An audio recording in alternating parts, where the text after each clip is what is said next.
Quando eu estudava teologia, eu fiz faculdade de teologia, eu aprendi grego e hebraico. Durante alguns anos da minha vida eu soube grego e hebraico. Depois, evidentemente, eu esqueci tudo. Mas como que a gente fazia? A gente tinha que interpretar aqueles símbolos, porque tanto no grego quanto no hebraico você tem um alfabeto diferente, né? São símbolos. O nosso alfabeto, o alfabeto ocidental, também é constituído de símbolos. É que são símbolos conhecidos, a gente interpreta. Você pega a letra P, junta com a letra A, forma pá, e você sabe que isso é um instrumento que você usa para tirar a terra de um lugar. Então, o grego e o hebraico também funcionam com símbolos. Naquela época, o que a gente fazia? Pegava um sinal, um símbolo, procurava identificar qual era o som daquele símbolo, montava a palavra e ia no dicionário para ver qual era o significado daquela palavra. Enfim, era curioso, era interessante. Hoje eu vou falar a respeito de símbolos, eu vou falar a respeito de interpretação dos eventos da vida. Para isso eu quero ler com você o texto de Filipenses, capítulo 3, eu vou ler dos versos 17 até o 19, tá bom? O texto diz assim: Irmãos, Paulo falando aos Filipenses, sigam unidos o meu exemplo e observem os que vivem de acordo com o padrão que eu lhes apresentei. Pois, como já lhes disse repetidas vezes e agora repito com lágrimas, há muitos que vivem como inimigos da cruz de Cristo. O destino deles é a perdição, o seu Deus é o estômago e eles têm orgulho do que é vergonhoso e só pensam nas coisas terrenas. Essa expressão é chave para nós hoje, só pensam nas coisas terrenas. E aí Paulo arremata: a nossa cidadania, porém, está nos céus, de onde esperamos ansiosamente o Salvador, o Senhor Jesus Cristo. E eu queria dar destaque para o fim do 18 e início do 19. Homens que só pensam nas coisas terrenas, e Paulo dizendo: a nossa cidadania, porém, está nos céus. Hoje eu gostaria de falar a respeito de símbolos, mas não só símbolos gráficos que são colocados em um papel. Eu gostaria de falar a respeito dos símbolos da vida.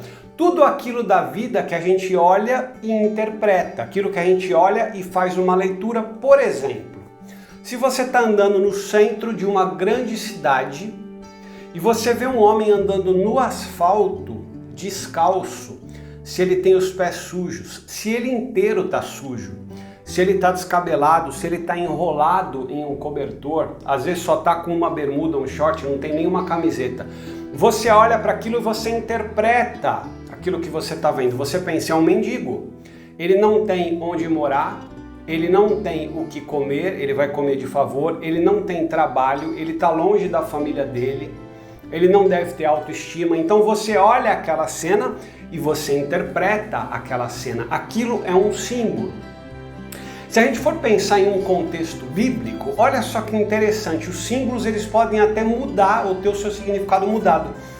Na época de Cristo, você pendurar um condenado numa madeira, pregar ele numa madeira, aquilo era uma humilhação. E com o passar dos séculos, a intenção ali era humilhar Jesus Cristo, pela forma como ele iria morrer. Com o passar dos séculos, a leitura que o cristianismo faz daquilo transformou a cruz em um símbolo de glória, em um símbolo de vitória. Porque nos dias de Roma, crucificar uma pessoa era uma humilhação. Hoje, quando nós olhamos para a cruz e a gente olha fotos de Jesus na cruz, enfim, quando alguém produz alguma arte de Jesus na cruz, a gente olha para aquilo e aquilo nos transmite uma ideia de glória e de vitória, porque naquela cruz Jesus comprou a humanidade com o preço do seu sangue. Então os símbolos eles podem ter o seu significado mudado no decorrer dos anos e no decorrer das décadas, enfim, dos milênios. Quando a gente olha para a experiência da vida, Paulo, nesse texto, ele faz um alerta. Ele diz, olha, ele está falando a respeito de um grupo de pessoas. Essas pessoas, elas só pensam nas coisas terrenas. Elas valorizam aquilo que é deste mundo. Elas olham para determinados elementos deste mundo e elas atribuem valor a essas coisas. E ele fala, nós, porém, temos a nossa cidadania nos céus. Nós valorizamos aquilo que diz respeito à eternidade. E Paulo faz esse alerta para a gente, porque nós estamos mergulhados, nós estamos inseridos em um mundo, preste atenção no que eu vou falar, que o tempo inteiro vai tentar nos despistar em relação ao real significado das coisas.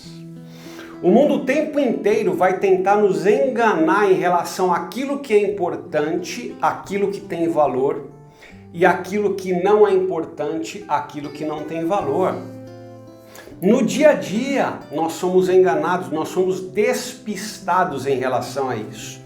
No dia a dia, o mundo vai tentar nos convencer de que é importante, de que é valioso, de que é relevante a marca e o modelo do carro que você dirige, a marca e o modelo da roupa que você veste, o status que tem, o prestígio que tem a sua profissão, a tua aparência. O mundo vai te convencer todos os dias em relação a isso. Sobre a aparência, eu vivi nessa semana uma situação muito curiosa com a minha filha. Ela se queixou porque ela estava desconfortável com algo em relação à aparência dela. Eu falei, filha, eu tenho 3 coisas para te ensinar. Da menos importante para mais importante. Primeiro, você é uma menina linda e não é só porque o papai está dizendo isso, você sabe que você é uma menina linda. Em segundo lugar, toda pessoa, ela vai ter alguma coisa a respeito da vida dela que ela está desconfortável. Então, acostume-se com isso. E eu não contei para ela que é para não assustar, né? Porque a minha idade, estou com 44, filha, chega uma hora, é só dali para baixo, só piora, né? Em terceiro lugar, eu falei, filha, que você não tenha uma leitura a respeito de si mesma em relação à tua aparência. Nós não somos aquilo que nós parecemos. A pessoa que você é aquilo que você é por dentro diante do Senhor. Isso foi muito edificante para ela. Mas o mundo funciona dessa forma.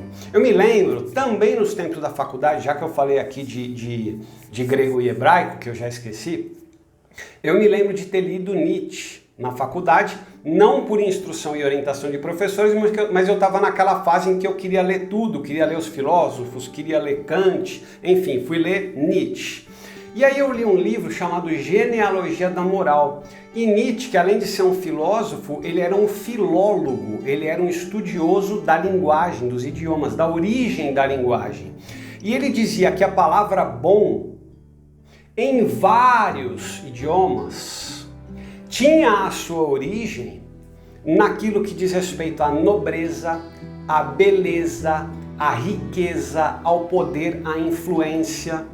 Então, presta atenção no seguinte, quando você tem a rotina tentando nos convencer que o que importa é o carro, a roupa, a aparência, quando você tem os pensadores, a academia, os filósofos dizendo que o bom está na riqueza, está na influência, está no poder.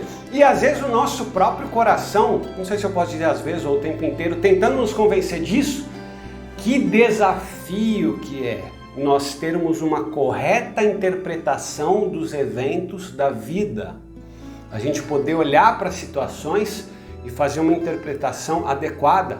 Por isso que Paulo, em um outro trecho, Romanos capítulo 12, no comecinho, ele fala para nós não nos conformarmos com o mundo, não tomarmos a forma do mundo. E talvez você chegue à seguinte conclusão, bom, Fábio, se o dia a dia, se os pensadores e se o nosso coração estão tentando nos convencer de que isso é que é o bom, é isso que nós devemos valorizar, é isso que é relevante na vida, a gente está na roça. Meu querido, nós temos para interpretar a experiência da vida, para decifrarmos a vida, nós temos essa palavra aqui. Nós temos a palavra de Deus. Como que você vai decifrar a vida? Com esse código, a palavra de Deus. Você vai decifrar e interpretar corretamente a vida, se cercando de pessoas queridas, seguidores do Senhor Jesus que vão te ajudar a entender a experiência da vida, sem que você seja despistado por aquilo que o mundo diz que é importante e relevante. Em último lugar, para a gente formar esse trio, a Bíblia, os nossos irmãos a oração, que nos conecta com o Senhor e que nos tira, mesmo que seja por algum momento, por algum tempo, da realidade desse mundo que tenta nos despistar em relação às coisas da vida. Então, valorize a sua Bíblia, valorize a sua igreja, os irmãos que caminham com você, valorize a oração, porque são eles que vão ajudar você a interpretar e a entender corretamente o que está acontecendo na vida, sem que você seja despistado pelos códigos e pelos símbolos do mundo, tá bom? Que Deus abençoe você, que Deus abençoe o seu lar.